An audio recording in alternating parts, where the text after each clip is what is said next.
పుట్టినిల్లు వర్సెస్ మెట్టినిల్లు 4వ భాగం.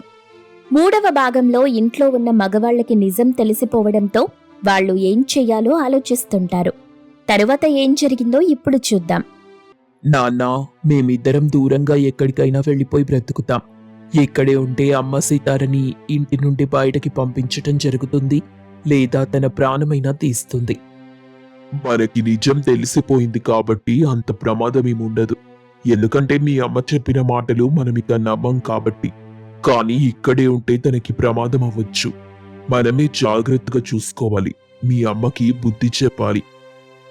ఖచ్చితంగా అమ్మగారికి బుద్ధి చెప్తే గాని ఎట్లాంటి పనులు చెయ్యకుండా ఉంటుంది బాబు.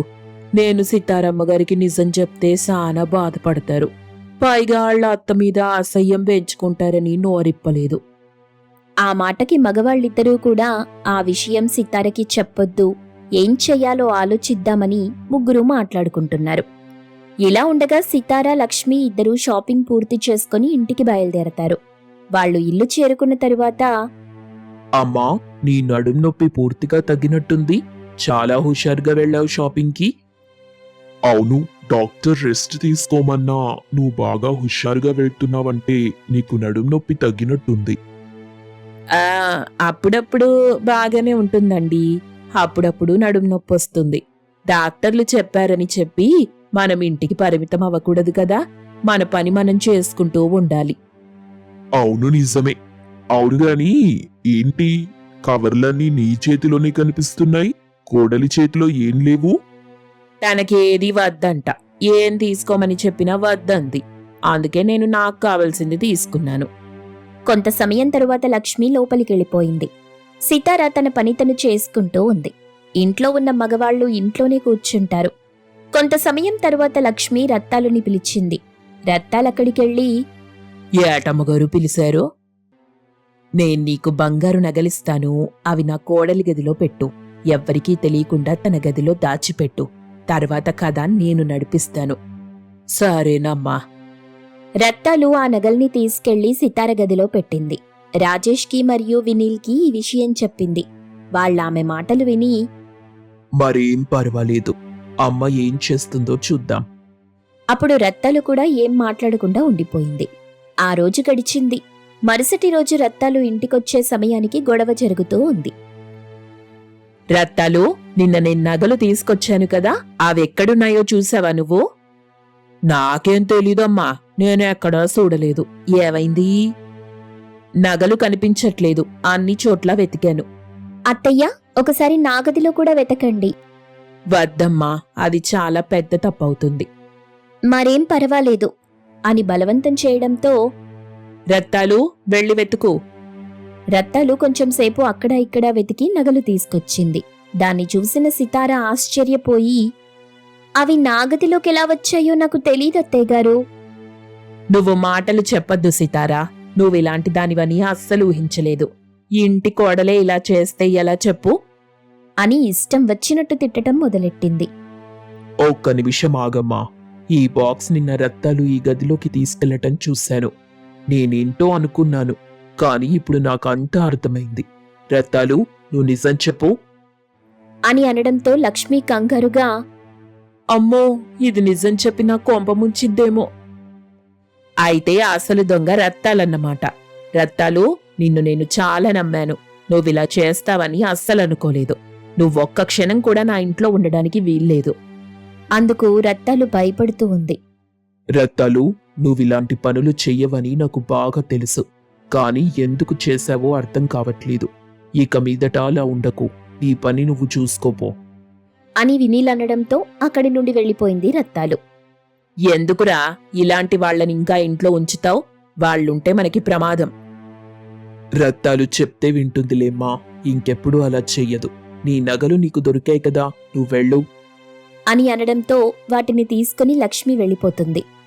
రత్తాలిలా చేసిందంటే అస్సలు నమ్మలేకపోతున్నాను. తనలా చెయ్యదు.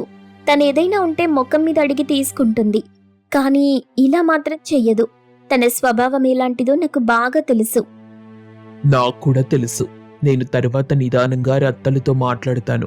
ఇక ఈ టాపిక్ ఇంట్లో ఎవ్వరూ తీయకండి అని అక్కడి నుండి వెళ్ళిపోయాడు వినీల్. సితార కూడా అక్కడి నుండి వెళ్ళిపోయింది.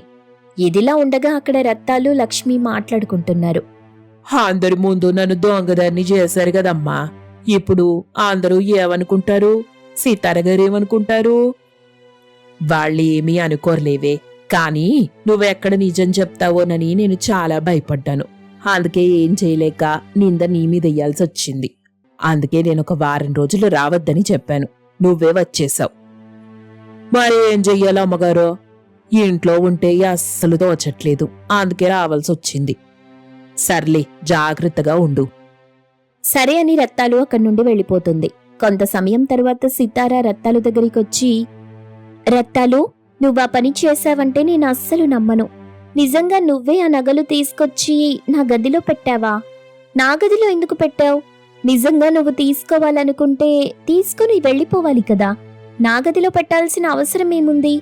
ఇందులో ఏదో నిజముంది, అదేంటో నాకు చెప్పు అని పదే పదే అడగడంతో రత్తాలుకి ఏం చేయాలో అర్థం కాదు. ఇంతలో వినీల్ అక్కడికొచ్చాడు. రత్తాలు, నువ్వెళ్ళు. సితారా, ఈ టాపిక్ గురించి మాట్లాడొద్దన్నాను కదా, ఎందుకు దాని గురించే మాట్లాడుతున్నావు? అంటూ అడిగాడు. అప్పుడు సితారా ఏదో చెప్పబోతుండగా వినీల్ ఇంకా ఏం మాట్లాడొద్దని ఆపేశాడు. ఆ రోజు రాత్రి అందరూ నిద్రపోతుండగా సితారా అటూ ఇటూ తిరుగుతూ దాని గురించి ఆలోచిస్తూ ఉంది. అప్పుడు అత్తగారు కూడా నిద్రలేచారు. సితారని చూసి, ఇదేంటి నిద్రపోకుండా దయ్యం తిరిగినట్టు తిరుగుతుంది? దీని పని చెప్తాను అనుకుని సితార దగ్గరికెళ్ళి, సీతారా, ఏం ఆలోచిస్తున్నావు? ఏం జరిగింది? ఉదయం జరిగిన దాని గురించి ఆలోచిస్తున్నానత్తయ్యా. అసలు ఎందుకు నా గదిలో ఆ వస్తువులు పెట్టిందో అర్థం కావట్లేదు. మీ అబ్బాయి కూడా ఆమెని క్షమించి వదిలేశాడు. అసలేం అర్థం కావట్లేదు. తనకి మతిమరుపుంది. ఒక చోట పెట్టిన వస్తువు ఒక చోట ఉంచదు. తర్వాత నేను ఆలోచిస్తే అప్పుడు గుర్తొచ్చింది. అందుకే నేను కూడా వదిలేశాను. లేకపోతే పనిలోకి రావద్దని చెప్పేదాన్ని కదా. అవునా, మీరు చెప్పింది నిజమే కదా. నేనింకా ఏదేదో ఊహించుకొని భయపడ్డాను. అలాంటి భయాలేం పెట్టుకోకు. వెళ్ళి ప్రశాంతంగా నిద్రపో అని అనడంతో సితార తన గదిలోకి వెళ్లి విశ్రాంతి తీసుకుంది. ఆ రోజు గడిచిపోయింది. మరుసటి రోజు ఉదయం రత్తాలు ఇంటికి రాగానే, రత్తాలు, ఈ రోజొక అద్భుతమైన ప్లాన్ వేశాను. దాన్ని శాశ్వతంగా మంచం మీద నుండి లేవకుండా చేస్తాను.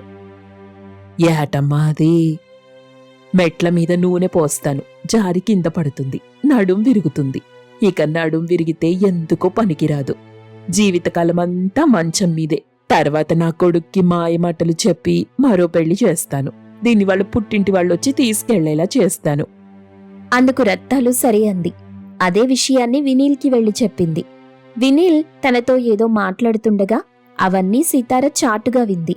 వాళ్ల దగ్గరికొచ్చి ఏడుస్తూ, ఇప్పుడు నిజమేంటనేది నాకు అర్థమైంది.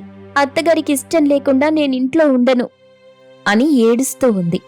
ఇంట్లో ఉన్న అందరికీ లక్ష్మి గురించి నిజం తెలిసిపోయింది. ఇప్పుడు లక్ష్మి ఏం చేస్తుంది? తను తన ప్రవర్తన మార్చుకుంటుందా లేదా అనేది తరువాయి భాగంలో చూద్దాం.